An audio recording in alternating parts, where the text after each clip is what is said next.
em agosto de 2019, a Vivest, depois de aprovação no comitê gestor por 4-0, né? Ou seja, os dois representantes da empresa, o representante dos ativos e o representante dos aposentados votaram a favor do plano de migração. Aí no Conselho Deliberativo também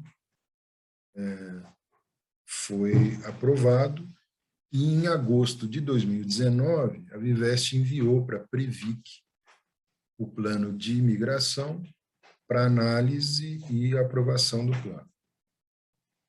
Não houve uma comunicação, segundo o meu entender, da forma que a legislação dizia. Então, a portaria, né, da Previc diz que, no caso de mudanças que envolvam o regulamento, você tem que informar 30 dias antes de enviar o plano, informar as condições desse plano para todos os participantes. Isso não foi feito, né?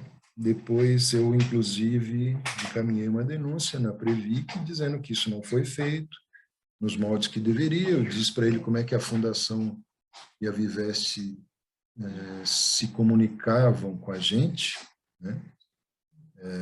Ela mandava e-mail e tal, e pedia para que a gente visse o que estava no site, ou mandava em carta, e isso não aconteceu, né? Eu, inclusive, acho que isso era uma irregularidade que a Previc ia considerar, depois a Previc não considerou isso, e aí, em março de 2020, ela aprova o plano, ela fez um pedido, alguns pedidos no mês de dezembro, de novas informações, isso foi respondido pela Vivest, e aí, em março, o plano é aprovado. Eu fui receber as primeiras informações, tem alguma coisa aí de plano, mais ou menos lá para maio, que alguém falou alguma coisa, eu falei, mas o que é isso, né?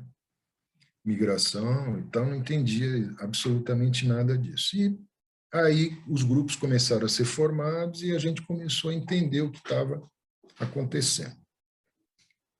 Esses grupos se formaram e eu participei de um grupo que falou, olha, vamos fazer uma consulta, uma carta para eles pedindo esclarecimentos. Aí fizemos uma consulta usando o Google, aí o pessoal colocou as suas dúvidas, nós recebemos mais de 400 consultas lá, perguntas, dúvidas, e a gente chegou a 71 perguntas, pusemos isso no papel e mandamos para a Vivest, para a Enel e para a Previc. Só quem respondeu foi a Vivest, né, uma carta assinada pelo Walter Mendes. Respondeu que eu digo o seguinte, ele respondeu o que ele quis, não exatamente o que estava perguntado, né? Fez lá as considerações dele, inclusive eu acho que ele foi bem deselegante com a forma como ele respondeu, né, para a gente. No fundo disse, não vou responder do jeito que vocês querem, vou responder do jeito que eu acho que é melhor. Essa carta está no Telegram, se alguém quiser ver, depois a gente envia para vocês. A partir dali, a gente percebeu que ia ser difícil, né, porque a Enel não respondeu. Nós fizemos uma tréplica dessa carta, né, dizendo exatamente isso. Eles, assim que a gente chegou a nossa carta, o presidente da Enel entrou em contato com o Ciro Boccuzzi, que era um dos integrantes desse grupo, e pediu para fazer uma reunião. E ele disse que, olha, eu vou na reunião, mas tem um grupo aqui que eu participo, eu preciso levar o pessoal junto. Aí combinou, fomos, se não me engano, em 7, nós fomos e participamos da reunião. Quem estava nessa reunião era o presidente da Enel, o Max Lins, o diretor de Previdência também da Enel, né? A diretora de Previdência da Vivest, a Luciana Dalcanali, e o presidente da Vivest, o Walter Mendes. Tá? E nós tivemos uma conversa, nós dissemos para ele, olha, o que a gente quer é que vocês respondam a carta, né? Respondam aquilo lá para nós que tá bom, daqui para frente a gente vai ver, mas sem responder a carta não adianta fazer reunião com a gente, tentar convencer se vocês não responderem a carta. Aí veio essa resposta aí, que é uma não resposta, na minha opinião. Aí a gente decidiu, então nós vamos a Previc, ver o que a Previc acha. Aí uma das pessoas, Vanderlei Tamay, conseguiu falar com a Previc. Marcou a reunião lá na Previc, tem algumas áreas, para vocês saibam, assim, é uma área de licenciamento que chama, que é a área que aprova o plano. E depois uma área de fiscalização, que é responsável por fiscalizar se as entidades de previdência fechada como a Vivest estão funcionando adequadamente. Nós fizemos reuniões com eles e tínhamos uma esperança de que a Previc ia nos atender, ia considerar o que nós estamos falando.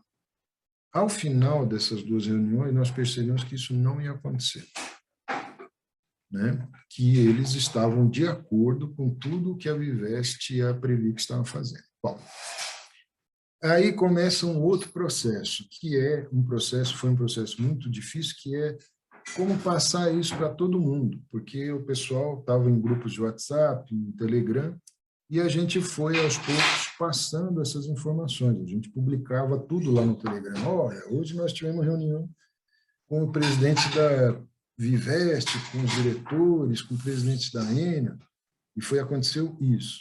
Aí, tivemos reunião hoje com a Previ, que aconteceu isso. O objetivo era as pessoas entenderem que o processo não ia ser fácil, que não era como a gente estava imaginando, né? Que tinha lá uma patrocinadora, tinha a entidade de previdência fechada, né? E mais um órgão fiscalizador, que era a Vivest. A partir daí, a gente percebeu que a Previc não ia nos dar atenção, que a gente, ou pelo menos não ia nos atender exatamente do jeito que a gente queria. E começamos a compreender também que essa questão das migrações, das retiradas de patrocínios já vinham acontecendo em outros segmentos, em outras empresas, que não só do setor de energia. E esse era um problema, porque a gente falou, olha, então isso não é uma coisa localizada, só com a gente. Está acontecendo uma coisa maior. E aí a gente tomou conhecimento da ANAPAR, conversamos com o pessoal da ANAPAR, começamos a participar dos eventos que eles fizeram, conversamos com as entidades, com a DECOM, começou a conversar com os sindicatos de engenheiros, com o sindicato de Sinergia de Campinas, e descobrimos que eles já vinham também tendo dificuldades, por exemplo, em discutir o indexador. Já havia grupos formados que acabaram não concluindo o seu trabalho, né? Sobre a troca do indexador, a questão de trocar o IGPM pelo IPCA. Quando a gente teve mais clareza disso, a gente percebeu que o caminho era, já que não teve conversa, não teve negociação, vamos contar para o pessoal aquilo que nós entendemos que a gente acha que é a migração, que é algo prejudicial, né, para as pessoas, porque elas estão abrindo mão da vitaliciedade. A gente entendia que realmente algumas pessoas estavam numa situação difícil e talvez fossem optar, né, porque começou aquela retórica, olha, se você é uma pessoa que está doente, terminal, isso pode ser bom, de fato, né? A pessoa está com doença terminal, pode achar que seria bom fazer essa opção, caso ele não tivesse dependentes, né? Tinha o caso de pessoas que, por exemplo, casaram uma segunda vez e aí queriam deixar algo para um daqueles novos dependentes, isso também é uma coisa que se identificou, né? Então, essas pessoas poderiam entender que isso era vantajoso, ou pessoas também que talvez tivessem já uma idade bem avançada, tivessem, às vezes, doentes, também poderiam entender que aquilo seria vantajoso.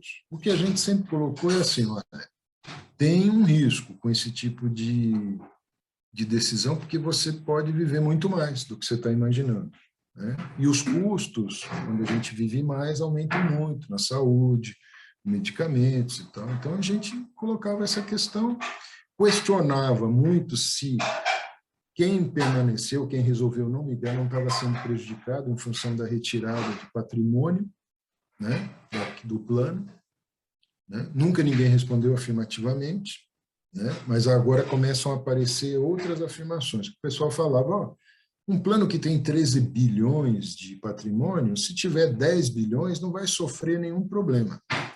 Só que eu já ouvi declarações assim, né? Se o Família Invest tivesse, quando o Família Invest tiver mais patrimônio, nós vamos poder investir mais e ele vai dar mais retorno. Então, é óbvio que quando você tem mais patrimônio, você consegue, vamos dizer, investimentos, negociações melhores que dão um melhor resultado, né, para o plano, né? Mas aí a gente começou a fazer esse debate e as pessoas começaram a aderir às conversas, e isso foi importante. Até que chegou o momento do prazo lá da migração, que foi 10 de outubro, o primeiro prazo, em seguida ele foi imediatamente renovado até 30/11. Estava previsto uma possibilidade de adiar, de 30/11, e ele foi até 30/11, e aí houve uma batalha, né, uma discussão grande lá no Telegram, que dizia, uns a favor, outros contra, vocês sabem, né, o Sindicato de São Paulo era a favor da migração, e a Associação dos Aposentados da Fundação SESP também se posicionou a favor da migração. Um dos conselheiros, que é o Adalto Firmino, participava do grupo e defendia o voto que ele deu, né? Ele era a favor da migração. Ele disse que até que no dia ele não esteve na votação, mas o vice dele, o Hélio Pionic, até comentou que fez um voto em separado, tal, que não era a favor, mas o fato é que foi aprovado, né? Os dois representantes no comitê gestor nunca apareceram para falar sobre esse assunto lá. E o que a gente percebeu, nós não tínhamos informação, mas eles diziam que se não atingisse 20%, o plano não ia ser dado continuidade pela migração. E nós, aí também, em algum momento, a gente ficou sabendo dessa possibilidade da retirada do patrocínio e perguntávamos nas lives, nas reuniões, se isso ia acontecer. E a resposta era sempre a seguinte: a retirada de patrocínio é prevista em lei, mas não está colocada essa questão oficialmente. Ponto. Não teve nenhuma live em que eles disseram, se não atingir 60% ou 50%, nós vamos retirar o patrocínio. Não teve nenhuma live, nenhum documento que dissesse isso. Sempre éramos nós que perguntávamos em todas as lives, em todas as oportunidades nós fazíamos essa pergunta, e eles disseram, não, isso não está colocado, apesar de estar previsto na lei. Chegando em pouquinho antes do dia 30 de novembro, houve uma manifestação do presidente do Sindicato de São Paulo, né, do Eduardo Nociato, o Chicão, um áudio que ele grava dizendo, tive uma reunião com o pessoal da ENE e eles me disseram lá, estou preocupado que se não atingir 50% ou 60%, muito provavelmente haverá retirada de patrocínio. Mas ainda assim, nós não entendíamos que isso era uma posição oficial da ENE, né? Apesar do presidente do Sindicato de São Paulo ter canal de negociações de vários assuntos, nós entendíamos que a Enel nunca tinha se manifestado a esse favor, né? Mas ele foi lá, publicou, a gente acha que isso deve ter deixado algumas pessoas preocupadas, tem pessoas que avaliam que a retirada de patrocínio é pior do que a migração. Eu, pessoalmente, acho que, em termos de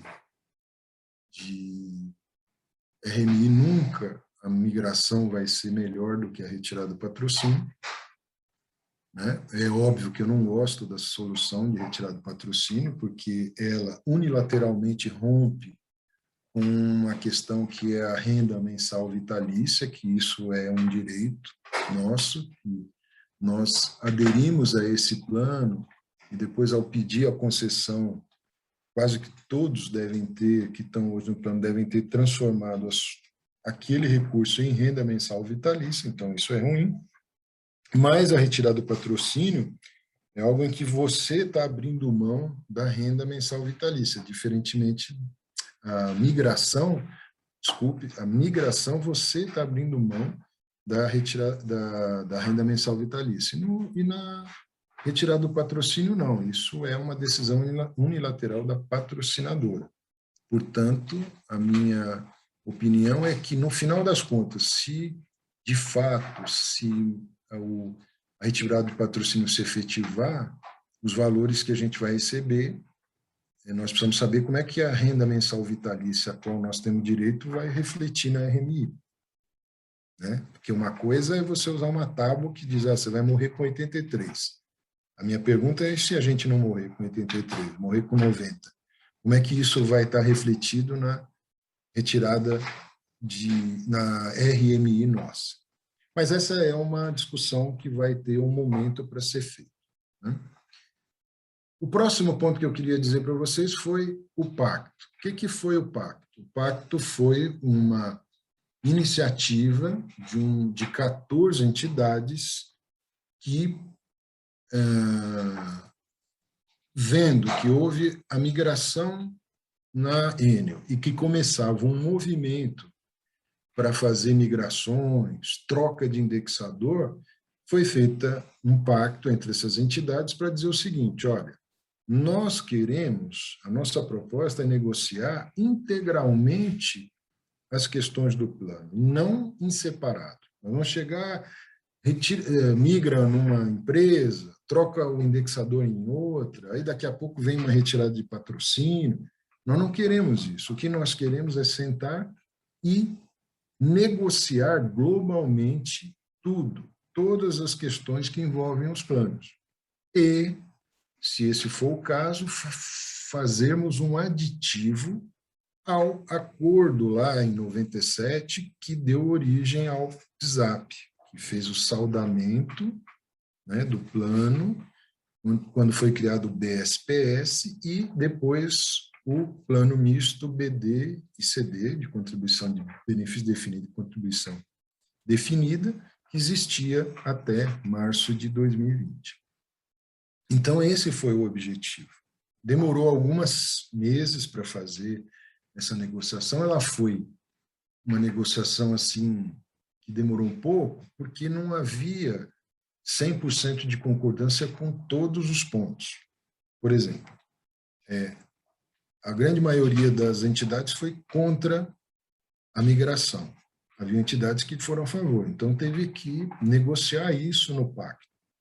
Né? Então, nós vamos manter as posições anteriores, mas daqui para frente vamos negociar que o pacto seja, que as coisas sejam negociadas globalmente, desde que não fosse retirado o patrocínio. Aí essa proposta foi entregue. Primeiro ela ia ser entregue num dia na Vivest, mas aí foi marcado um ato e o Walter Mendes, o presidente da Vivest, disse, como vai ter ato, eu não vou receber vocês para entregar a proposta. Aí o ato foi cancelado para que ele recebesse a proposta, mas não voltou atrás. Não recebeu a comissão para receber a proposta. Aí o pessoal repensou a forma e falou, vamos fazer uma entrega, então, virtual, do jeito que ele quer, né? Parece que ele tem um pouco de receio com essa questão de atos, das pessoas poderem livremente, né, se manifestar, e entregamos. Foi marcada uma reunião virtual pelo Zoom e a gente entregou a proposta, Quem estava na reunião? O presidente da Vivest, o Walter Mendes, e o presidente do Conselho Deliberativo, Sérgio Nabas, né, que é representante da Enel no Conselho e é o presidente do Conselho. Nós detalhamos a proposta, não sei se vocês têm acesso, mas se não tiver, a gente manda para vocês. Lá tinha uma proposta sobre a troca do indexador, era um indexador híbrido, né, misto, misturava o IGP com o IPCA, até o momento em que não tivesse mais papéis que estavam sendo, cujo indexador era o IGP, além de manter o patrocínio, de discutir as questões envolvendo a migração e tal. Até hoje a gente não teve uma resposta dizendo, vamos negociar. Até hoje não tem. Sexta-feira, dia 12 de novembro, não tivemos essa resposta. Então aí, o que aconteceu? Aí em seguida veio aí a comunicação do fato relevante, onde a Enel informou que o Conselho de Administração autorizou, né, que a diretoria executiva da Enel lá dissesse à Vivest que estava retirando o patrocínio do plano da Eletropaulo. No comunicado, quem viu lá diz que não tinha condições de informar naquele momento qual seria o custo dessa retirada, né? A gente acha até que esse custo estimado, obviamente, eles têm, só que dependia de algumas confirmações e também de como esse processo ia desenrolar. No grupo, no Telegram, em vários grupos da empresa, muita gente se manifestava pela necessidade de se fazer uma ação judicial, né, de entrar na justiça. Só que começou-se a se conversar desde a época da migração, pelo menos esse grupo que eu participava da Enel, a gente conversou com advogados. E eles nos explicavam a diferença de uma ação previdenciária para uma ação trabalhista. Ele falou, normalmente as pessoas estão muito acostumadas com ações trabalhistas, com ações na área civil, né? Mas a ação previdenciária é um pouco complicada. No Brasil, o direito previdenciário é um direito novo, né? Os primeiros planos começam na década de 60, lá 50, e obviamente as pessoas trabalharam 40 anos aí e tal, não sei o quê, aí começam a surgir agora os problemas. Então não tem muita doutrina, isso alguns explicaram. Não tem muitos livros, né? Muitos juízes também não estão assim familiarizados profundamente com esse assunto. E o risco que alguns deles nos falaram eram as jurisprudências negativas. O que é isso? São ações que entram, às vezes com advogados que não têm a especialidade, o conhecimento profundo, aí perdem a causa e isso acaba virando o que eles chamam de jurisprudência negativa para nós que somos assistidos, que somos participantes de plano de previdência. Então, o grande problema, apesar de eu ver toda semana, quase todo dia, a gente pedindo por ação, precisa tomar esse cuidado. E aí, o que foi feito? As entidades começaram a discutir esse assunto, né? Olha, o que nós vamos fazer? E aí, a primeira decisão foi buscar aconselhamento com quem já participou, já tinha ação. Então, canais assim, pessoas que participavam da ANAPAR foram consultadas, indicaram, não só advogados, tá? Porque esse assunto também precisa de atuários, precisam de pessoas que conheçam profundamente todo como é que é o processo dentro da Previc, do CNPC, do Conselho Nacional de Previdência Complementar, como é que as coisas funcionam lá, os ritos de análise, de aprovação, né? Como é que o pessoal pensa, como é que eles encaram esses processos. Então, é mais do que só advogados, sabe? Envolvem outras especialidades também. Mas essas conversas começaram a acontecer. Eu participei de algumas dessas conversas. E essa questão começou a ser considerada como uma opção já um pouco antes da retirada de patrocínio. Eu não sei se todos sabem, mas houve uma representação no Ministério Público, e eu participei, e algumas outras pessoas também, já com relação à migração. Ela foi indeferida na primeira instância dentro do Ministério Público e hoje ela corre, está aguardando nós recorremos e está aguardando uma decisão do Conselho Superior do Ministério Público Estadual. Tá? Então, começou-se essa discussão para falar, bom, e aí depois, com a manifestação lá da Enel de retirar o patrocínio, aí as discussões ficaram mais frequentes com alguns profissionais. Em que pé que isso está agora, gente? Ele está numa discussão ainda não foi fechado, mas, obviamente, há já um escritório que, se os últimos detalhes forem acertados, deve ser o escritório que vai representar. Eu não posso dizer qual é, porque eu não sou presidente nem diretor de nenhuma entidade. São 3 entidades que estão cuidando disso, e depois outras vão. Então, a gente acha que essa reunião, teve essa semana mais uma reunião, que muito provavelmente na quarta-feira, quinta-feira da semana que vem, haja uma decisão final, e aí, obviamente, as entidades vão anunciar. Mas eu já conversei com advogados desse escritório, realmente foi bom conversar para a gente ter uma noção do que pode ser feito, né? E também, em parte, dos riscos que a gente corre. Vocês sabem que na legislação brasileira tem uma história aí da sucumbência, né? Que se você perde a ação, você tem que pagar os custos, os honorários dos advogados da outra parte. Então, tudo isso foi e continua sendo discutido porque a gente não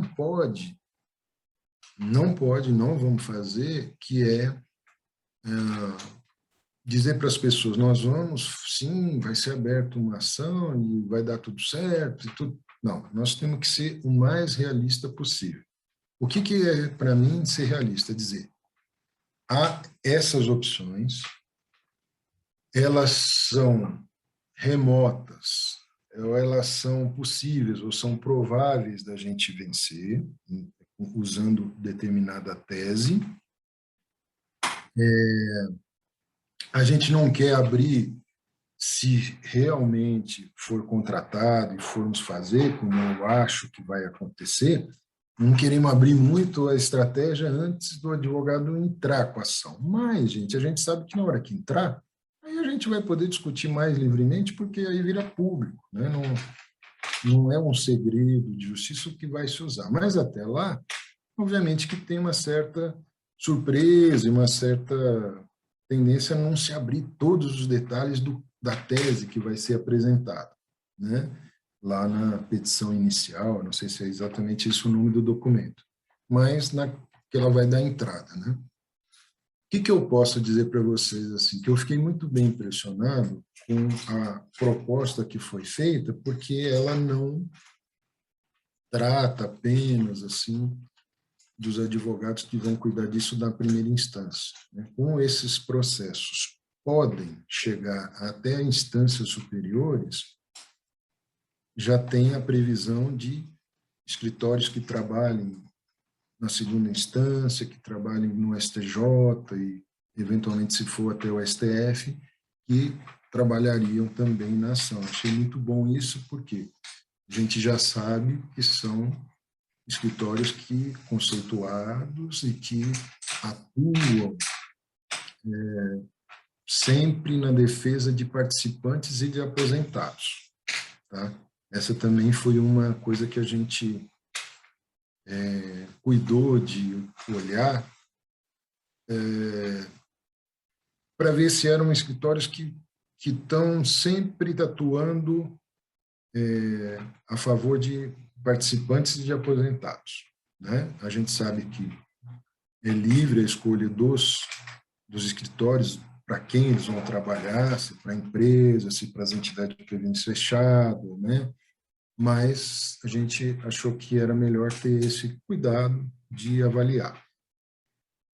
O que se discute com relação à ação da retirada de patrocínio, né?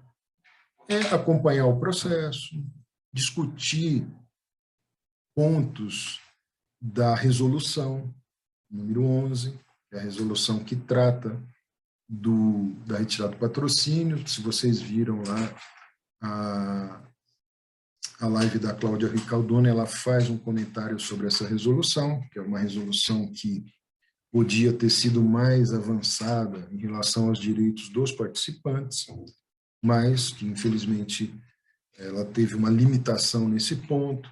Então, tem já alguns casos de liminar suspendendo retirada de patrocínio, né?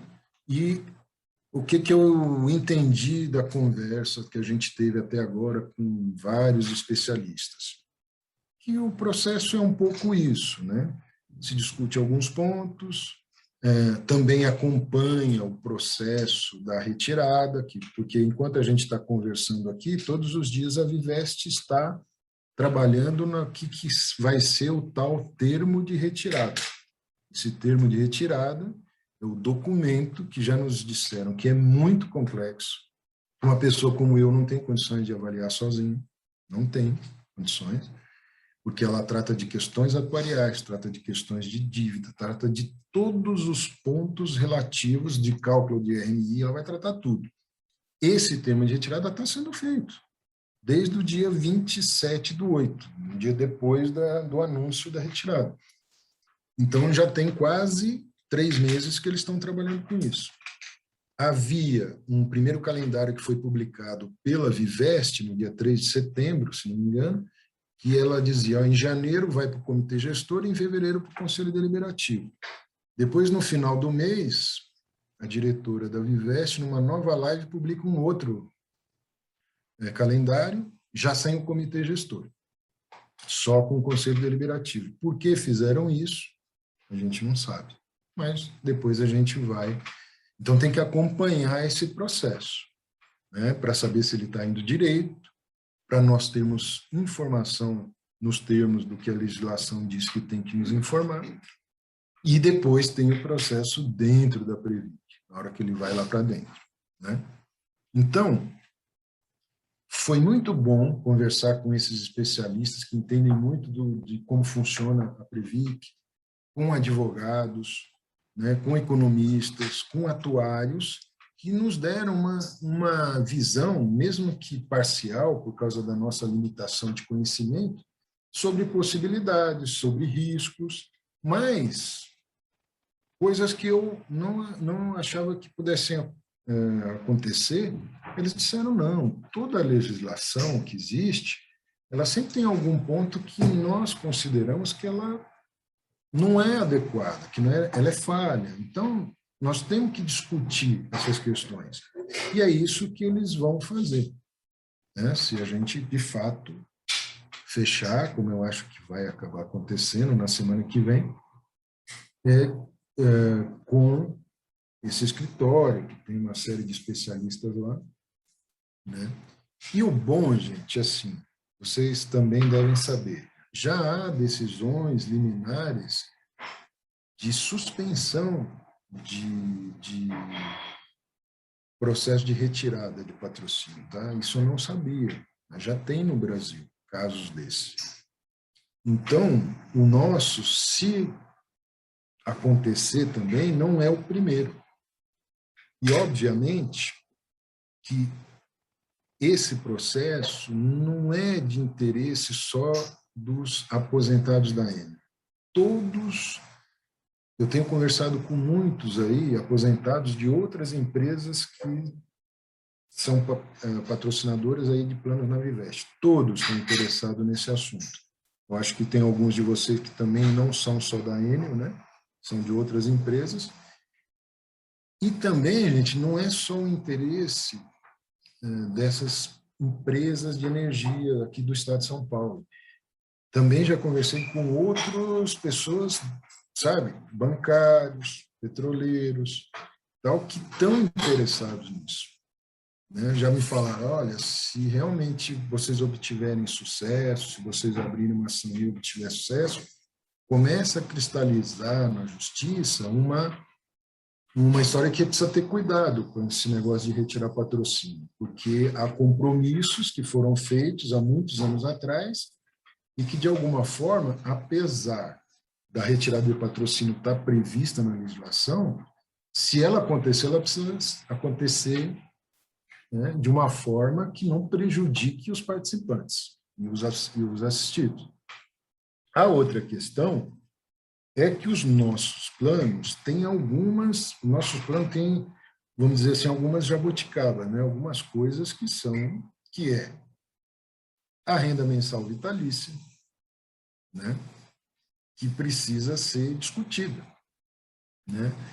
Nós trabalhamos em empresas que não eram empresas, vamos dizer assim, comuns, elas eram detentoras de concessões. Então, os próprios advogados, quando nós comentamos isso, eles dizem, esse é um caso interessante de discussão, porque são concessões que foram privatizadas até que recentemente. E aí, obviamente que a gente foi olhar e a gente começa a achar em editais da Enel, da Eletropaulo, da CESP, que foi a última, editais onde essas obrigações estão escritas de forma bem detalhada, dizendo, olha, tem plano que não pode ser tirado, tem empresa que tem que ter plano ininterruptamente, a outra não pode ser tirado mais o plano que já existe, para quem está aposentado, tal. Então, começam a aparecer situações bem, vamos dizer assim, bem escritas, bem documentadas, e que, obviamente, numa eventual ação, vão ser utilizados para discussão, que eu acho, gente, que em se tomando a decisão de abrir, ir à justiça significa uma coisa, olha, você às vezes tem certeza de que você tem um direito, mas mesmo quando você tem dúvida, a justiça serve como palco para você discutir essa dúvida, tá certo? É para isso que existe a justiça, não é só para discutir certeza, é para dizer, olha, o meu entendimento é esse, mas eu tenho dúvida se é isso mesmo. Então, ir à justiça vai servir para dirimir essa dúvida. O que nós vamos precisar é ter argumentos muito bem embasados, muito bem conversados com todos, para dizer, olha, essa é a nossa opinião, e aí, obviamente, advogados, atuários, economistas, tal, vão formular isso da melhor forma possível com o objetivo, contar uma história bem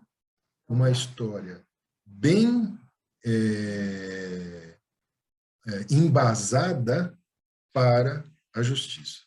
É isso que a gente quer, porque a gente tem que ter a noção bem clara de que os operadores do direito hoje muitas vezes não sabem dos detalhes. Gente, é como eu. Há menos de 1 ano e meio atrás eu não tinha o menor conhecimento que eu tenho hoje.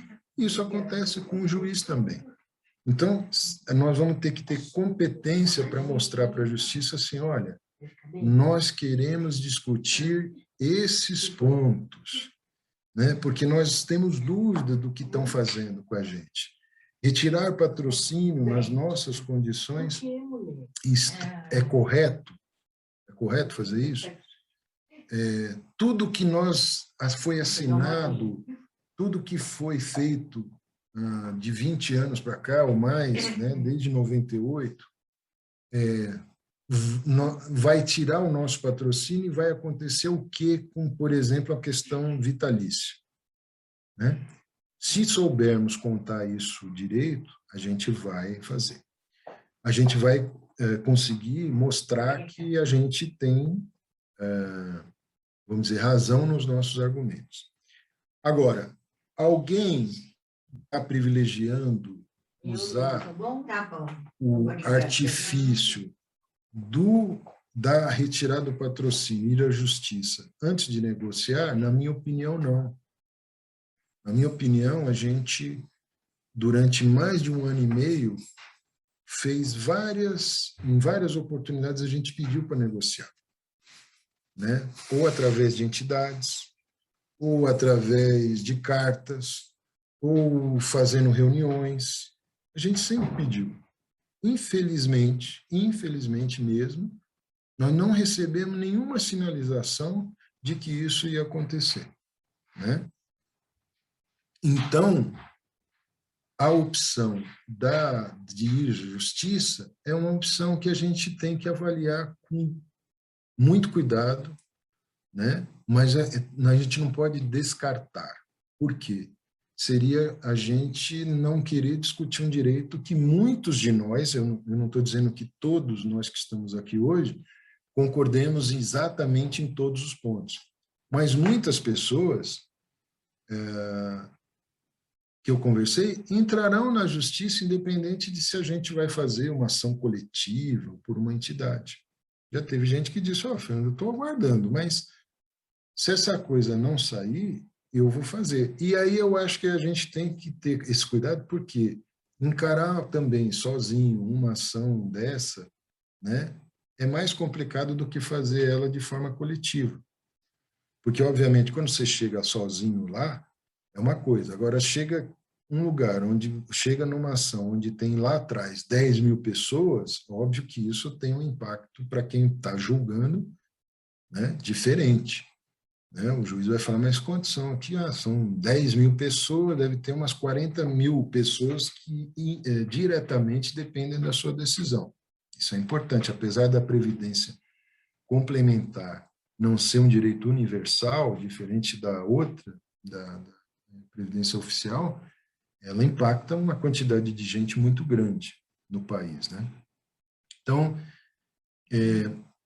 é uma pena que não tenha acontecido a possibilidade de uma negociação até o momento. Está descartado uma negociação depois que entre na justiça? Não. A gente sabe que, às vezes, as partes recorrem à justiça até para conversar, para sentar na mesa, né? Então, é provável que isso vá acontecer, né? Se realmente nós entrarmos, e tomara que isso aconteça, de a gente ter uma decisão favorável, eu tenho certeza que as partes vão começar a conversar, né, sobre o tema, né? Coisa que não aconteceu até agora. Assim, eu acho que é uma decisão das patrocinadoras ou de alguma, ou da Enel em particular, de dizer, olha, não vou fazer, prefiro fazer desse jeito, né? Então, o que dá para conversar, para falar para vocês até hoje, até agora é isso, mas eu fico assim à disposição se quiserem tirar alguma dúvida, né, sobre mais algum ponto do que eu falei e também sobre a ação.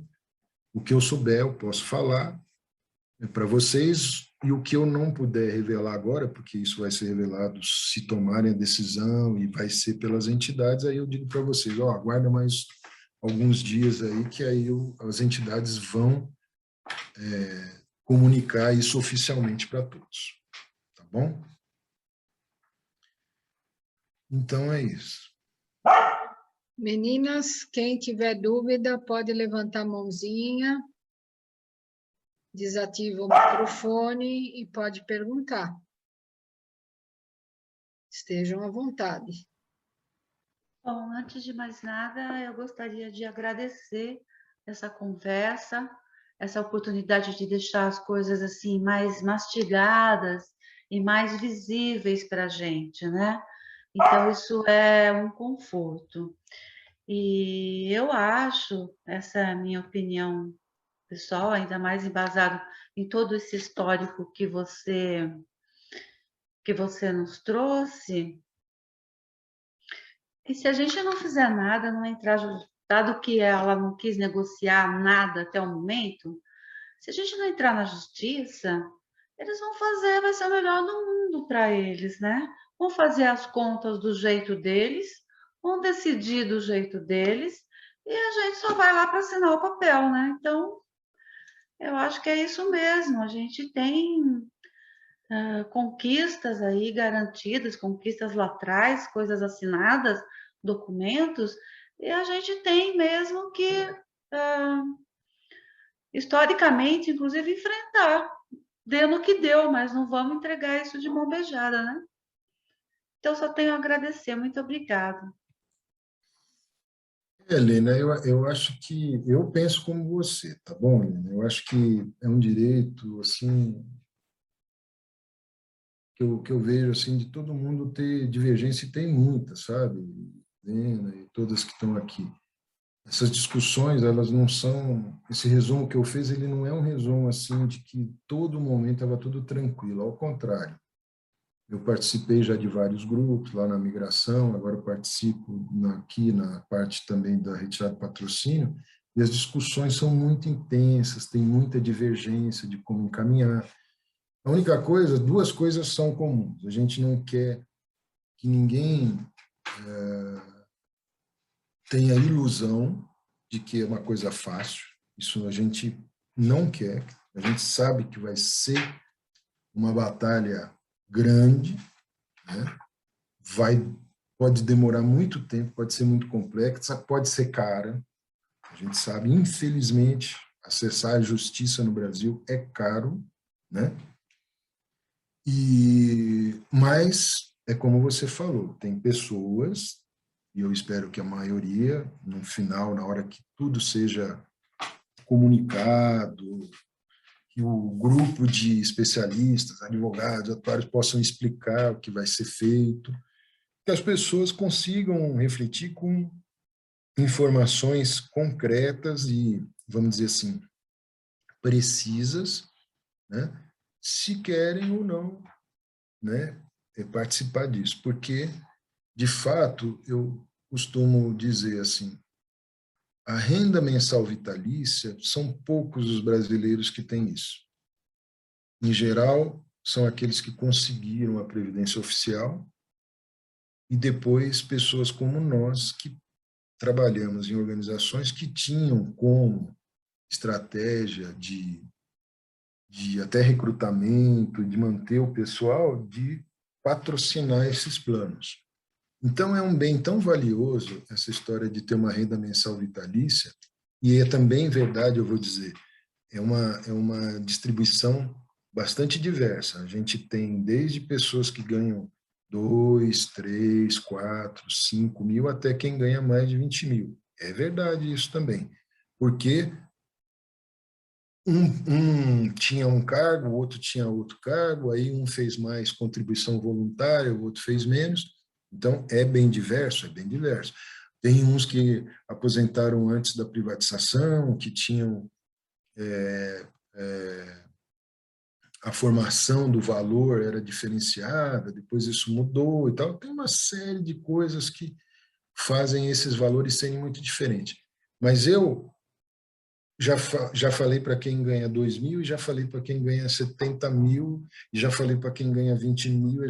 Olha, o importante é você ter clareza do que significa renda mensal vitalícia. Abrir mão disso é, em último caso, só numa situação muito crítica que a gente deve fazer isso. Porque a gente sabe o que está acontecendo assim no Brasil, as dificuldades cada vez maiores de se viver no país pelos custos médicos, então tem que ter muita clareza do que é isso, né? E vamos dizer, nós temos que ter prudência, mas não temos que ter medo de não enfrentar uma batalha dessa, né? Prudência a gente vai ter que ter, nós vamos ter que conversar muito, explicar, as pessoas vão ter dúvida, mas isso daqui é normal nesse processo. Muita gente teve dúvida na hora de migrar ou não migrar. Tinha gente que chegava para mim e falava, Fernando, o que eu faço? O que você falar, eu vou fazer. E não é isso que a gente quer, porque tomar uma decisão por outro é complicado. Por mais que alguém fale para nós, a minha situação é essa, tem sempre que a palavra final tem que ser da gente, porque Cada um é que conhece a sua realidade, né? Mas eu também não vejo hoje a possibilidade de abrir mão, se a decisão for só minha, de não abrir o processo.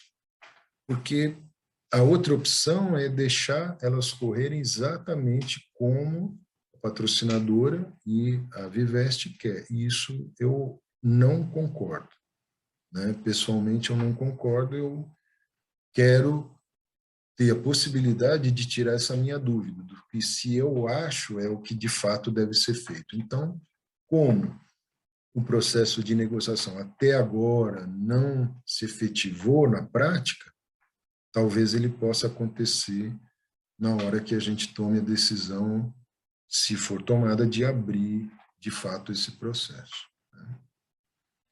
Rubênia está com a mão levantada. Rubênia, por favor, Rubênia.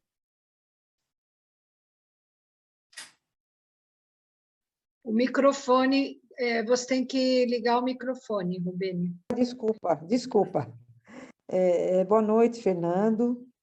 Eu gostaria de agradecer a sua presença, que sempre nos informa e nos ajuda a entender com mais facilidade todo esse processo, que a gente percebe que é bem complexo.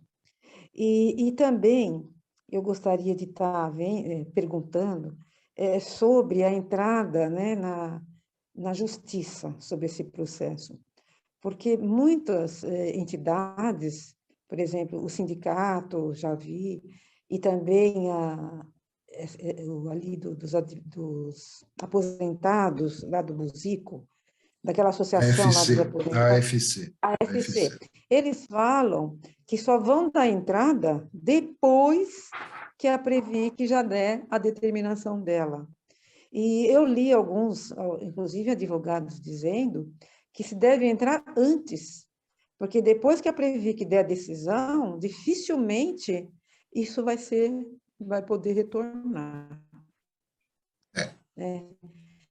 Então, eu gostaria de deixar isso, né? Também, se vai ser possível a gente entrar antes da Previc decidir, né? Que vai ser até o ano que vem, a decisão dela, né? Até junho. Sim. Junho, até né? junho. Até junho, com o Poderá calendário ser que está aí junho. até junho. Até junho. Então, Eu sou completamente a favor de que a gente deva entrar na justiça, porque, pelo visto, eles não vão voltar atrás, né? E gostaria também, né, de dizer o que eu penso, né, que a gente deveria entrar antes deles tomarem da Previc tomar qualquer decisão. Né? Vou explicar para vocês isso aí. De fato, como eu disse, a gente teve a oportunidade de conversar com vários especialistas e não só com advogados, tá? Mas pessoas que conhecem bem, por exemplo, a questão atuarial, que é extremamente complexa, né? E que é o atuário? É o cara que diz como é que funciona um plano de previdência, que fórmulas vão usar, os parâmetros, tal, o cara que sabe calcular RMI e tal, uma série de... toda essa ciência que envolve a questão dos planos de previdência, as tábuas, esse tipo de coisa. Desses especialistas que a gente conversou, que conhece muito previdência complementar e conhece muito todo o processo do Conselho Nacional de Previdência e da Previc, ele deu uma informação que foi muito interessante, né? Ele falou, olha, um processo entra na Previc, ele começa a ser analisado, tem um rito, tem uma regra.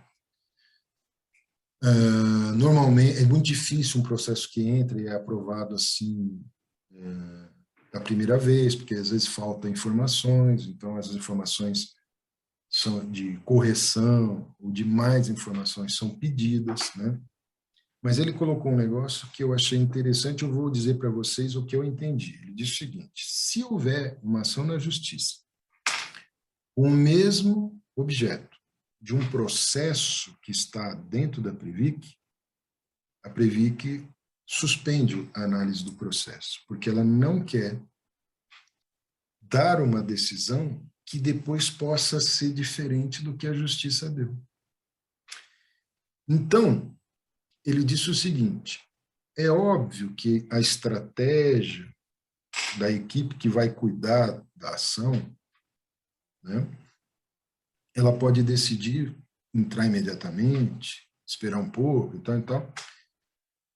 Mas, se isso acontece, e a ação entra na ação, o mesmo objeto que está sendo analisado, a Previc suspende. E ele deu um exemplo.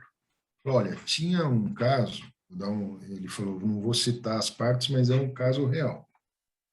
Eles tinham uma ação. As duas partes estavam lá na justiça discutindo a ação.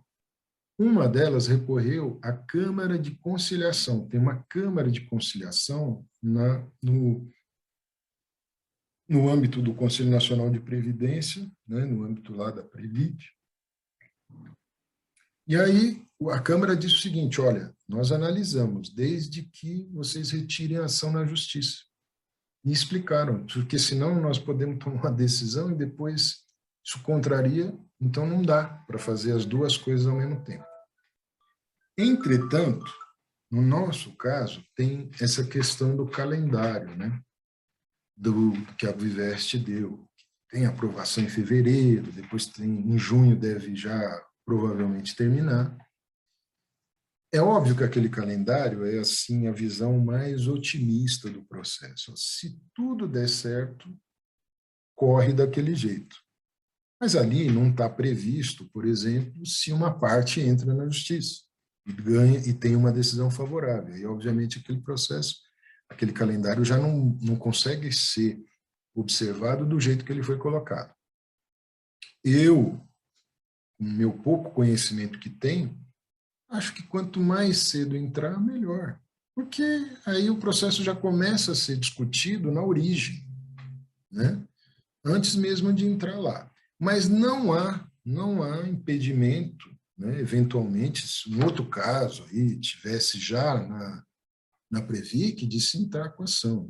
Não tem este problema, né? As conversas que eu tive, eu acho que se houver uma decisão, ela vai ser tomada imediatamente, de entrar com a ação, né? E veja bem, vai acompanhar o processo lá também que está sendo feito pela Vivest. Não vai ser só uma ação dizendo, não quero a retirada, não. Vai argumentar uma série de coisas, mas vai olhar ponto a ponto o que está acontecendo lá. Por quê? Pode acontecer de nós não termos sucesso em nenhum ponto, né? Não ganhar liminar, depois recorre em segunda instância, não ganha, depois... Pode acontecer. Isso a gente não tem como afirmar agora o que vai acontecer, porque vocês sabem, os juízes a distribuição é aleatória lá, não é, vai para esse juiz, vai para aqui. Então, obviamente, os juízes de primeira instância têm, às vezes, com relação ao mesmo assunto, opiniões diferentes. Mas é importante, eu vejo lá nos Telegram, eu já me manifestei em relação a isso, eu vejo as discussões da RMI. Vamos discutir a RMI, é importante? É óbvio que é importante discutir a RMI, mas vai ter um momento de fazer isso, né? Vai ter um momento adequado. Agora a gente tem que discutir as questões mais conceituais. Retirar do patrocínio está certo no nosso caso, o nosso plano tem esses e esses compromissos, tem estas e estas características. Então, a gente tem que fazer as discussões a cada momento, né, uma discussão, mas todo o processo vai ter que ser acompanhado, né? Nós podemos ter vitórias uma atrás da outra, como podemos ter decisões contrárias também uma atrás da outra, né? O fato é que todo esse processo tem que ser usado, mas o que eu conversei até agora, eu acho que a disposição das entidades e tal é de entrar imediatamente. Né? Não existe por que esperar esse caso. Eu acho que se a Enel tivesse chamado para conversar antes, tal, seria o melhor das coisas, né? Temos aqui um problema, a visão deles, e achamos que isso vai resolver. Vamos sentar aqui para conversar? Vamos. Isso não foi feito. E eu gostaria de saber se tem alguém que pode garantir que vai haver isso. Né? Eu vi cartas aí agora de entidades já dizendo, pedimos uma reunião e não fomos atendidos. Né? Que é o que aconteceu com a gente. Né? na época da migração. A gente pediu, ó, queremos conversar, queremos resposta sobre isso. Não tivemos, né? O processo continuou até o fim, quando chegou o prazo lá, migrou, 21% do patrimônio migrou. Então, eu acho que, assim, só para dizer para vocês, em qualquer momento é possível entrar com a ação. Mesmo que o processo já tenha entrado, é possível, assim como é possível, se houver essa decisão, de entrar antes, né? Eu até entendo que tem gente que acha que vai ter negociação, então é melhor esperar. Agora, eu já acompanhei o processo de imigração todo. Não vejo nenhum problema em você entrar antes ou depois, porque a Previc também disse para nós, ó, não concordo com o que vocês estão argumentando, e deu, vamos dizer, razão para como o processo de imigração estava sendo feito, né? Numa pandemia, com pessoas não podendo ter acesso a todas as informações, com dificuldades, às vezes, de ir lá nos locais para receber informação, com dificuldades de acessar questões pelo computador. Nós argumentamos muita coisa. Mesmo assim, o processo seguiu em frente, né? Ele não foi paralisado.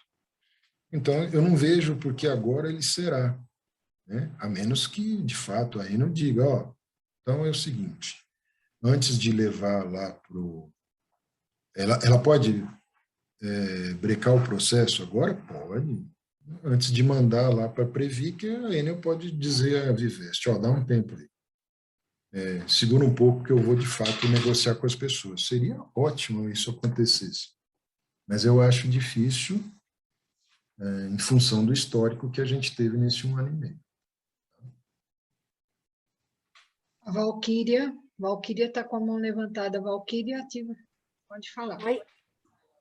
Alô, tá ouvindo? Olá, Valquíria, tudo bem? Oi, Fernando, tudo bom? Sua Tudo esposa bem. de Singe, tudo bem? Oh, tudo bem com o Singe, tá.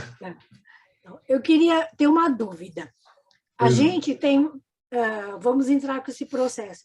A gente precisa, tem as várias associações, né?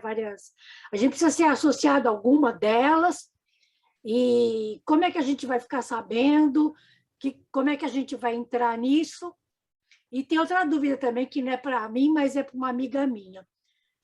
O marido dela faleceu, né? E era funcionário, ela não trabalha, nunca trabalhou, e ela também não sabe se como ele faleceu agora, faz uns 2 meses, ela não sabe se ele era associado de alguma, sabe, ou só sindicato, ou sei lá. Então, como é que a gente pode saber isso aí?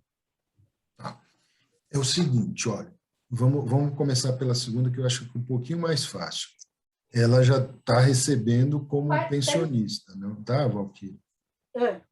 Se ela estiver recebendo como pensionista, se ela for associado a algum deles, ela deve ter no demonstrativo de pagamento, lá no Lerite, o desconto de uma dessas entidades. E, normalmente, as entidades pedem para a fundação fazer o desconto da mensalidade. Então, no meu, por exemplo, vem o desconto da DECOM. Talvez, se ela der uma olhada lá, ela já sabe se está tendo desconto de alguma dessas entidades, né? E aí ela pode já ali saber se tem. A segunda forma seria ela consultar uma delas para ver, né, se ele é da FC e tal. Mas se ele for da FC, da DECOM, com certeza está no Olerite isso já, descontado, tá? Porque quase todas pedem para fazer o desconto, que é mais barato do que ficar mandando boleto, esse tipo de coisa.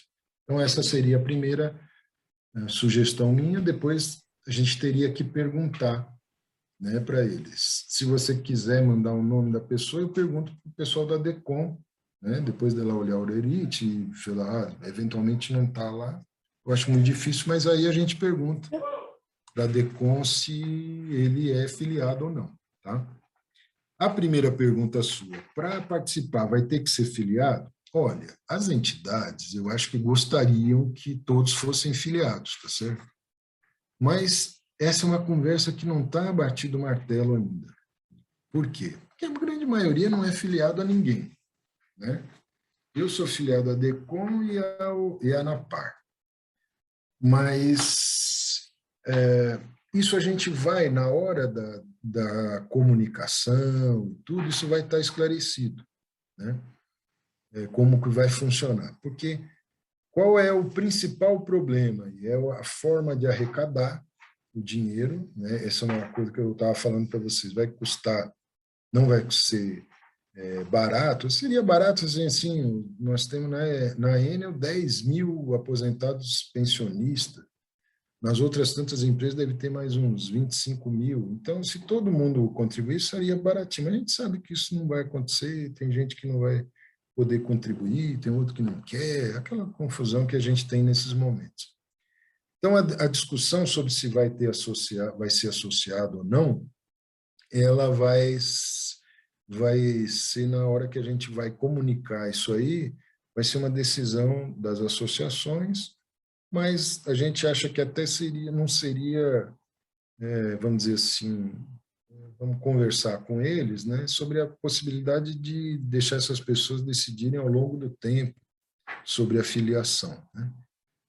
Mas eu já me filiei desde o ano passado, porque eu achava que isso ia acontecer e também tenho essa preocupação de que as associações se fortaleçam, porque não vai ser uma luta assim curta, né? Vai ser de longo tempo e as associações precisam dessas contribuições. Mas, objetivamente, isso não está decidido ainda e vai ser decidido no momento em que começar a arrecadação, esse tipo de coisa. Tá? Obrigada. Obrigado, Valquíria. Um abraço aí para você e para o Cíndio. Obrigada. Oi, Adalgina. Tudo bom? Fernando, eu acho que seria bom a gente falar sobre a questão da... Você acabou de falar aí de associação e arrecadação. A gente sabe que vai ter um custo, a gente sabe que precisa de colaboração. Então, eu queria saber se vocês decidiram alguma coisa, como é que vai caminhar isso, né? Que a gente precisa passar isso adiante. A gente vai soltar uma consulta, talvez numa segunda-feira, uma consulta, tá, gente? Como eu disse a vocês, essa decisão final deve sair na semana que vem, mas a gente já quer consultar as pessoas sobre se elas têm alguma dúvida sobre a ação, sobre tudo isso, e a gente vai fazer uma sugestão lá de como deveria ser a contribuição. A gente acha que o mais justo, essa contribuição, seria algo proporcional ao benefício que a pessoa ganha, né?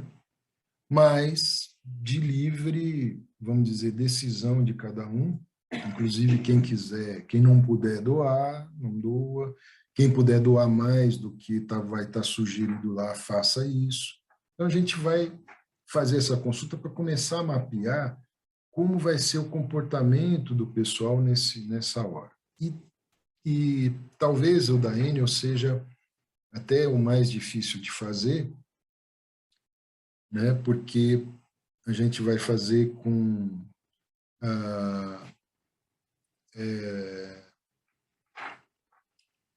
vamos perguntar para as pessoas, porque a gente tem um cadastro que é limitado, né? Ele é menor do que o número de pessoas que estão no Telegram, que estão nos outros grupos, mas a gente vai soltar essa consulta e vamos ver, em uma semana, se a gente consegue ter uma informação baseada na proposta que a gente está fazendo, né, do mapa, de mapear qual é a opinião das pessoas e que informação que ela vai nos dar. Eu quero... a minha intenção é contribuir com R$100, a minha intenção é 500, a minha é 2.000. Porque a gente quer também fazer uma única arrecadação, tá? Não tem aquele negócio de todo mês, porque, principalmente para quem não é associado, é muito complicado isso, Então, qual é a ideia inicial? Vai ser faixas baseadas no benefício que as pessoas recebem, no benefício bruto.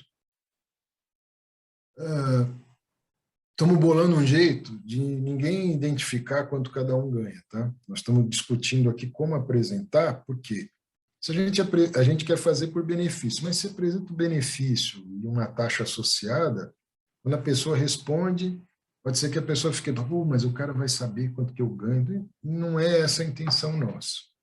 A nossa intenção é que a pessoa pense sobre a necessidade de ajudar, dentro das possibilidades dela, obviamente, a gente arrecadar o dinheiro para pagar essa ação, né? Nós vamos fazer o maior esforço possível, porque a gente quer dar uma resposta, porque também surgiu muitas coisas dizendo, esse pessoal não vai entrar com ação coisa nenhuma, porque é muito caro e eles não vão ter como arrecadar. Eu concordo, em parte, com essa informação. Por quê? Se nós perdêssemos a ação e fosse uma ação que o juiz determinasse um valor altíssimo, né, ela podia ser cara, muito cara, mas a gente não sabe ainda qual vai ser esse valor da tal sucumbência. E mesmo que a gente perca, eu acho que nós somos uma categoria que temos condições de bancar isso daí. Obviamente que quanto maior o número de pessoas que participem, menor a participação de cada um, né?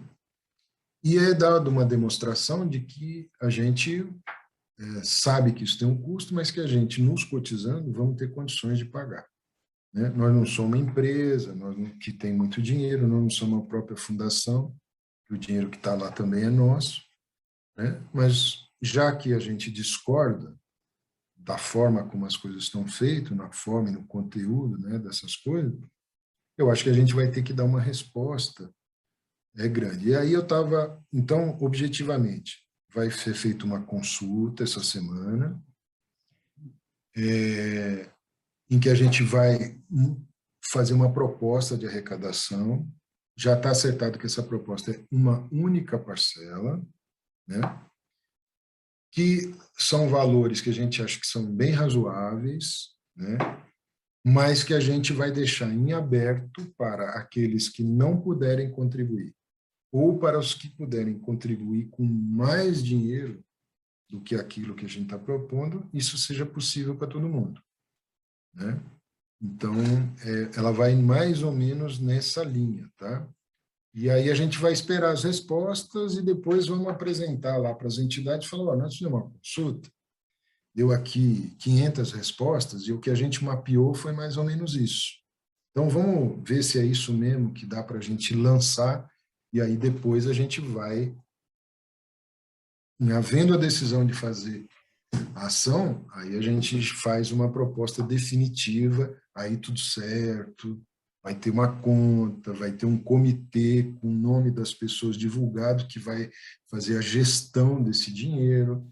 Esses caras vão ser responsáveis por fazer relatórios mostrando, olha, recebemos tanto, tais pessoas. Até a gente tem a preocupação, que é o seguinte, como dar publicidade a isso? Nós não queremos dar publicidade de tudo, quem deu quanto, tal, mas gostaríamos de poder dar publicidade para quem contribuiu. Mas até isso nós vamos perguntar, você gostaria que seu nome aparecesse, sim ou não? Se a pessoa disser não, a gente vai dar um número para essa pessoa. Vai dizer, seu número é tal, tá? Só você está sabendo desse número, então está aqui, o seu depósito foi reconhecido, está tudo certinho. Então, vai ter um comitê, nós vamos propor a criação de um comitê com as associações, representantes do nosso grupo, representantes até fora do grupo, que a gente pode convidar, falar, você não quer participar, só para dar transparência, ver que está tudo certinho, para ver que, porque vai ser um montante de dinheiro grande, que eu acho que vai ser arrecadado. E depois mostrar como é que isso vai ser usado a cada momento, né? A ideia é que isso sirva para pagar isso, e a gente, obviamente, vai ter que sempre deixar claro que, bom, e se tiver a sucumbência? Se tiver a sucumbência, nós vamos ter que dar uma solução para isso também, né? Quanto ela vai ser, a gente não sabe ainda, porque isso é só na hora que ela apresentar a, a, a ação, é que a gente consegue ver qual vai ser esse valor, né? Que é um valor assim, como é que funciona a sucumbência? A parte autora, se tiver algum advogado falar alguma besteira, pode me dizer. A parte autora faz uma sugestão, né, do valor da ação. A outra parte pode se manifestar. E aí o juiz decide não só sobre o valor total, mas sobre aquela porcentagem. Então, o valor da ação é esse, eu arbitro 10% como honorários para a parte que for a vencedora. Mas o juiz também pode, por ofício, tomar essa decisão, sem ouvir as partes. Então, é um assunto difícil de dizer, vai ser tanto, a gente não sabe falar isso. Mas tem dois momentos, vamos dizer, o dinheiro vai ter que servir para pagar os honorários dos nossos advogados, e se houver uma sucumbência, depois também para pagar essa sucumbência. Tá? Então, Adalgisa, vai sair a consulta nesse sentido, dando uma proposta, faixas para as pessoas, e a gente vai depois mapear se essa faixa é suficiente para o montante que a gente está imaginando transferir para pagamento dessas ações. Tá? Enquanto você estava falando, me veio uma outra dúvida. Isso é para a entrada do processo. Vocês vão fazer a consulta para uma vez, mas não vai haver necessidade de haver, por exemplo, sei lá, esses advogados pegam a documentação e verificam que não é só uma ação de retirada de patrocínio, e verifica que tem que entrar com outra, mais alguma outra ação, alguma outra coisa. Esse valor que vai ser uma vez só, muito provavelmente vai precisar arrecadar alguma coisa a mais, não vai? Porque eu penso... Pelo menos a conversa que está se encaminhando, Adalgisa, é assim. É muito difícil você definir exatamente, né? Se é uma ação simples do ponto de vista de trabalho dos advogados, é muito mais complexa. Mas a gente conversou isso com o escritório. Falou, nós mostramos qual era a nossa situação. A situação é essa. Então, nós queremos que você nos dê um valor para os seus honorários que seja, vamos dizer, um valor médio, né? Porque tem ação de retirada, tem ação de plano de migração, e podem aparecer outros assuntos. O valor que foi dado já vai cobrir esses trabalhos, sejam eles muito complexos ou mais simplificados. O que eu entendi que foi feito foi, olha, isso daqui, esse valor consegue cobrir isso, e se a coisa for muito mais complexa, é um risco que eu vou ter que assumir. Agora, também, às vezes, é muito mais simples, né? E aí, então, esse valor cobre esse tipo de coisa. Obviamente que para nós isso é um pouco mais difícil, mas todos eles, esses escritórios, também já têm experiência de como esse tipo de ação, vamos dizer, na média, como é que ela acontece em termos de prazo, em termos de complexidade. Então, o valor que foi proposto, né, que foi cobrado, que ainda não tem a decisão, mas que foi proposto, já cobre esse problema. A questão que fica para a gente resolver é, se perder, tem uma sucumbência, está certo? Sim. E aí é um outro valor que a gente precisa discutir como é que vamos pagar isso, né? Mas também tem o outro lado, né? Tem uma confiança de que a gente vai ganhar. Sim, né? E aí, sim. porque eles também, veja, a sucumbência é um valor que os advogados colocam porque eles querem ganhar ação, e aí eles querem receber aquele dinheiro. Então, vai ser feito de tudo para ganhar. Certeza não tem, mas também é possível, tem chances grandes de ganhar. Sim. Né?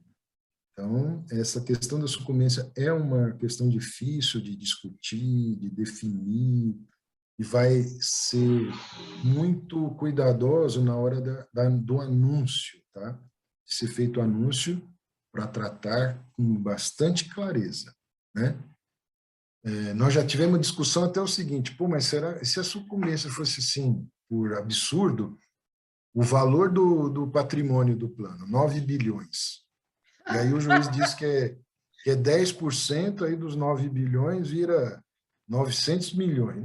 Aí nós vamos, deixa para lá, vamos fazer outra coisa, porque é difícil pagar 900, fazer um negócio desse.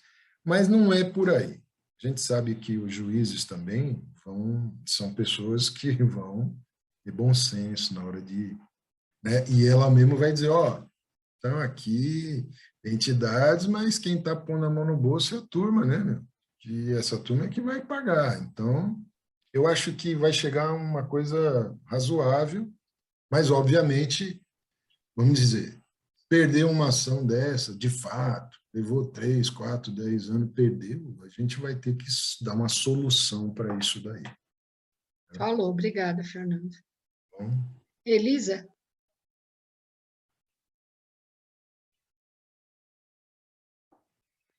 Pode falar, Elisa. O microfone está fechado. Então, é uma perguntinha muito boba, muito simples, mas eu queria ter certeza, porque essas coisas a gente tem que falar com muita clareza. O fato da gente contribuir ou não, não significa que quem não contribuiu não vai participar do ganho da causa, de forma mais simples.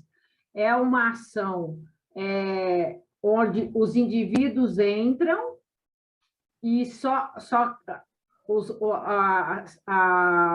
o resultado da ação judicial vai atingir só aqueles que entraram na justiça ou como é que é isso? Estou na dúvida. ó, Elisa, isso foi alvo de discussão, né, com esses especialistas todos aí que a gente falou e tal. Todos eles disseram que era impossível, né, você tirar patrocínio de uma parte do pessoal e a outra manter. Só um que falou o seguinte, olha, depende, só se o juiz encarasse que aquilo fosse uma coisa individual, uma pessoa entrasse, não tivesse nenhuma associação, nenhum sindicato, ainda assim seria discutível. Então, assim, a visão pessoal que eu tenho, do que eu acompanhei, é que isso não tem muito cabimento, sabe? Se um não entrar, esse um não vai ser beneficiado. Eu acho que isso não vai acontecer. O que eu acho que vai acontecer, gente, num grupo como o nosso, que tem todo tipo de visão, de comportamento, de entendimento da vida. Vai ter eu acho que o que vai acontecer é o seguinte, vai ter aquela pessoa que ganha muito pouco e que vai querer contribuir. E às vezes vai ter uma pessoa que ganha muito e vai esperar para ver, vai falar, eu não vou não, eu vou ser beneficiado com isso. Eu acho que é isso que vai acontecer. Vai ter muita gente a maioria vai contribuir, que a gente conseguir conversar, né? Porque também a gente tem essa dificuldade, né? De como é que nós vamos chegar nos 10 mil. Eu não sei se a gente vai conseguir fazer isso. Mas eu acho que a maioria das pessoas vai contribuir com aquilo que é possível, né? Alguns vão poder contribuir bem mais, alguns não vão poder contribuir porque estão com dificuldade financeira, mas a minha visão é que a decisão ela vai ser estendida para todos. Não vejo uma decisão nesse caso que não vá pegar as pessoas. Eu, pelo menos, entendo que isso não vai acontecer. Tá? Então, eu acho que todos devem ser beneficiados numa eventual vitória que a gente consiga numa ação como essa, né? Me parece complicado que o juiz dê uma decisão que tenha um caráter específico lá. Eu sei que até teve um comentário, né, de dirigentes lá da FC dizendo: não, nós vamos representar as pessoas aqui que são os associados, tal. E talvez eles tenham um entendimento diferente do que eu tenho aí com o meu pouco conhecimento, né? Mas eu não vejo isso como uma coisa fácil de resolver, né? Porque você imagina, nós vamos... Eu acho que isso seria facilmente revertido numa ação seguinte em que o cara fala: os caras me cortaram lá o patrocínio, só que metade da empresa está recebendo. Aí o cara fala, o outro juiz é capaz de, não, tá certo, tem que estender isso aí para as pessoas. Então, eu não vejo essa possibilidade, tá?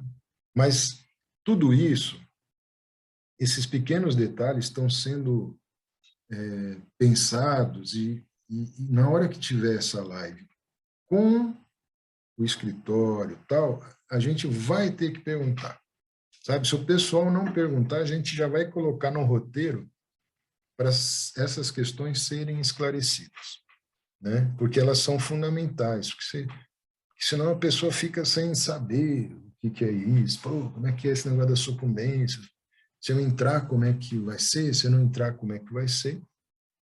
Mas também é por isso que a gente acha que nós vamos oferecer a possibilidade de quem contribuiu dizer: não, eu deixo ser publicado o meu nome lá, independente de quanto deu, né? Porque é uma boa falar: quem contribuiu para a ação é essas pessoas aqui, né? Não importa se deu 100, se deu 1.000, isso não faz sentido publicar. Mas é dizer, quem está de fato contribuindo aqui, porque é o jeito que a gente vai ter para custear essa ação, né? Somos nós que, infelizmente, vamos ter que pôr a mão no bolso nesse momento, mas eu penso assim, que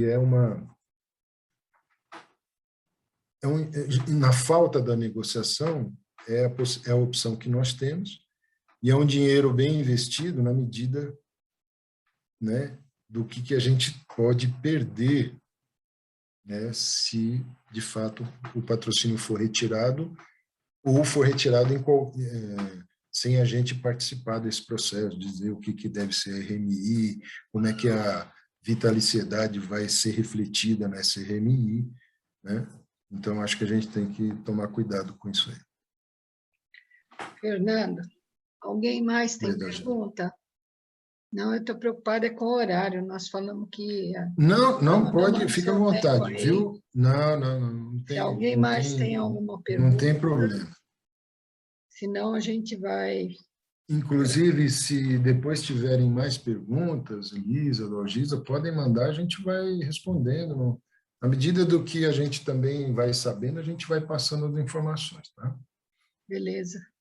Mas então a gente agradece pela sua disposição, né, por tudo, pelas explicações, porque, de fato, quanto mais a gente tem informação, quanto mais a gente vai se aproximando do que é real, né? Vai entrar e já vai ganhar. Não. A realidade é essa. Quanto mais a gente se aproxima do real, eu acho que mais municiado a gente está para poder enfrentar a situação. Então, pelo menos é o objetivo que a gente tem tido o tempo todo com o grupo, com a participação, a gente pessoalmente, né? Então, eu te agradeço mais uma vez, em nome de todas aqui, e todas que estão aguardando que a gente passe a perguntar se ia gravar. Então, como houve a permissão de gravar, então a gente vai pôr no grupo, já vai ajudar bastante. E, mais uma vez, sucesso para todos nós, sucesso para você, que Deus te abençoe, sabe? Dê vida longa, saúde, porque a gente precisa, né? A gente precisa continuar e precisa ir em frente. Então, muito obrigada. Obrigado a vocês pelo convite, parabéns aí Eu me lembro quando vocês conversaram sobre montar esse grupo, né? Eu sou um entusiasta porque eu acho que as mulheres têm um papel assim super importante na questão da família. Eu falo sempre com a Dalgisa e com a Elis, olha, acho que vocês têm que convidar, inclusive, as mulheres, as filhas daqueles aposentados homens que ainda estão vivos, né? Porque elas, eu acho que têm até um cuidado muito maior com isso do que o próprio homem. Ou você fala com a mulher, eu vou falar, vou fazer, e tal, aquela moleza. E as mulheres têm um sentido de urgência, de compreensão, de como cuidar disso, que eu acho que é muito maior do que o dos homens. Por isso que eu acho que é muito importante a ação de vocês. E eu espero que na semana que vem, depois de muito tempo, essa decisão possa ser comunicada oficialmente para todos, porque eu reconheço, assim, que o nível de ansiedade das pessoas é muito grande. Não é diferente, sabe, da gente que está participando mais diretamente. A única vantagem nossa é que a gente sabe como as coisas estão indo, mas também a gente sabe de coisas que às vezes são difíceis de passar, né? Momentos em que tem impasse, momentos em que as opiniões não chegam ao consenso, e aí tem que voltar para trás para negociar como é que vai ser feito, né? O caso específico nosso é um pouquinho mais difícil, porque a gente fez um movimento praticamente voluntário, assim, né? É complicado. Mas o que eu gostaria que vocês pensassem é o seguinte: muitas pessoas só participam daqueles momentos mais cruciais. Então, por exemplo, a pessoa decidiu ou não por migrar, acabou, foi lá viver a vida dela. Não participou de live, não quer saber de abaixo-assinado, não quer saber de reunião, não quer saber de nada. Só que agora nós estamos chegando num ponto que é como num jogo de futebol, né? Vai começar o segundo tempo do jogo. E só tem mais 45 minutos. Então,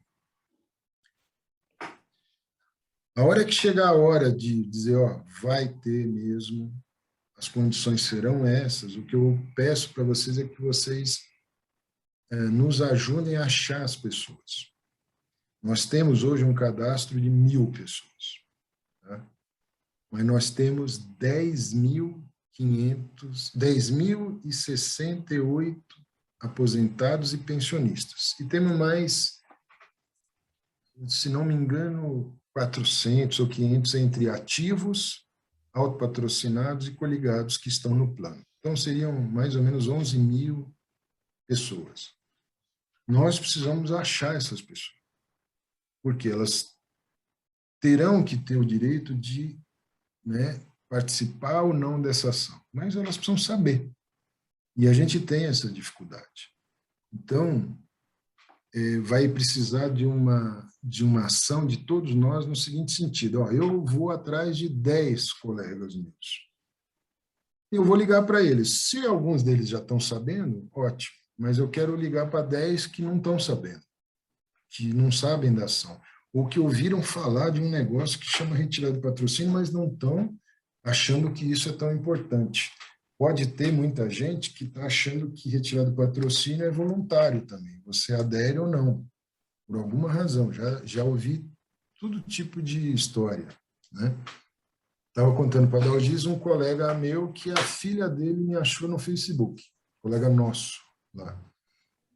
E aí ela me ligou, oi, Fernando, meu pai. Eu falei, poxa, tudo bem, eu já não via ele há 20 e tantos anos. Aí eu conversei com ele. Eu falei, e a migração? Ele falou, chegou aqui, eu disse que não queria, tudo bem, mas estou tranquilo. Eu falei, você está sabendo da retirada do patrocínio? Ele falou, não estou sabendo de nada. Entendeu? Então, tem muitas pessoas nessa situação, né? Vocês podem notar que a Viveste, pelo menos uma vez por mês, uma vez a cada 2 meses, ela manda um bem informado dizendo, você atualizou o seu cadastro? Por quê, gente? Porque a própria Viveste deve ter um problema sério com o cadastro. Tem muita gente que se comunica. As duas coisas que interessam para a pessoa é o salário que caiu dia 12 e o salário que caiu dia 20. É isso. Dia 30. É isso. A pessoa não tem... Olha, nós descobrimos gente que mora no Paraguai, gente que mora no Amazonas, Então, a gente vai ter que ir atrás dessas pessoas, contar a história e dizer, ó, você quer entrar na ação, sim ou não? Não, não quero. Então, tudo bem, não quer, paciência. Mas vai aparecer gente que quer, porque aí vai compreender a dificuldade, vai compreender o que vai acontecer, né? Seria muito chato a pessoa entrar na conta dela em algum momento, lá em dezembro do ano que vem, e falar, pô, não recebi meu salário hoje, o que será que aconteceu? Vou ligar na fundação. Aí ela vai descobrir naquele momento, não, o dinheiro da senhora está aqui, ó, esse montão de dinheiro, mas aquele depósito mensal não tem mais, né? Aí ela vai se assustar, falar, que história é essa? Né? Eu imagino que talvez muitos e muitos kits de imigração devem ter sido devolvidos para a Viveste por endereço não encontrado. Né? Normal, não encontrou, aqui não mora ninguém aqui com esse nome. Voltou e ela não achou. Né? Então, isso é preocupante. Eu acho que a gente vai ter que fazer um movimento para achar essas pessoas, pelo menos para elas saberem. Tá? E com um pouco de esforço, todos nós conseguimos falar com 10 ex-colegas nossos que a gente não vê há muito tempo. Isso não é difícil. Né? É relativamente fácil. E a gente vai fazer isso, propor como fazer isso para vocês também nos ajudarem. Né? A gente já tentou muita coisa, mas nem sempre a adesão é muito forte. Né? A gente vai anunciar aí aquele abaixo-assinado que a gente fez, vamos entregar para as empresas agora e tal, para a eleição no comitê gestor. Assinaram 880 pessoas. Você fala, pô, meu, tem 11 mil, só isso. Foi o que a gente conseguiu. Foi para lá, mas Telegram, tem não sei o quê. Então, vejam, tem assuntos que não mobilizam muito as pessoas. Mas esse eu acho que vai mobilizar. Quando a gente chegar e contar, ó, vai acontecer isso, você está sabendo? Não, o cara vai falar, aqui o troço é, de fato, um momento decisivo. Por isso que a gente vai precisar se organizar para ir atrás dessas pessoas. Tá bom? Gente, eu agradeço. O que vocês precisarem, Dalgisa e Elisa aí, a qualquer momento, a gente fala e eu espero, de fato, na semana que vem, no começo, no máximo da outra semana, estar lá vendo junto com vocês uma live das entidades, junto com o escritório lá, dizendo, ó, vamos mesmo, vai ser nessa situação, e aí a gente, com certeza, vai ter um outro nível de trabalho que não vai ser pequeno, né, e que a gente vai ter que mobilizar o pessoal, tá bom? Ótimo. Foi um prazer estar com vocês, muito obrigado, bom feriado a todos, viu? A todos Obrigada, vocês. Fernanda. Não tem nem um cafezinho para oferecer, viu? Mas Mas vai ter não vai faltar oportunidade. oportunidade. Um bom feriado Tá para bom. você também, fim de semana. Obrigada, viu? Tchau, obrigado para todos. Boa noite. Obrigada. Até mais. Gente, muito obrigada. Boa noite. Obrigado a Boa vocês. noite. Tchau, tchau. Boa noite para todos. Obrigada, viu, Boa noite, Fernanda? obrigada. Obrigado. Boa noite. Até a próxima. Até a Até a próxima. próxima.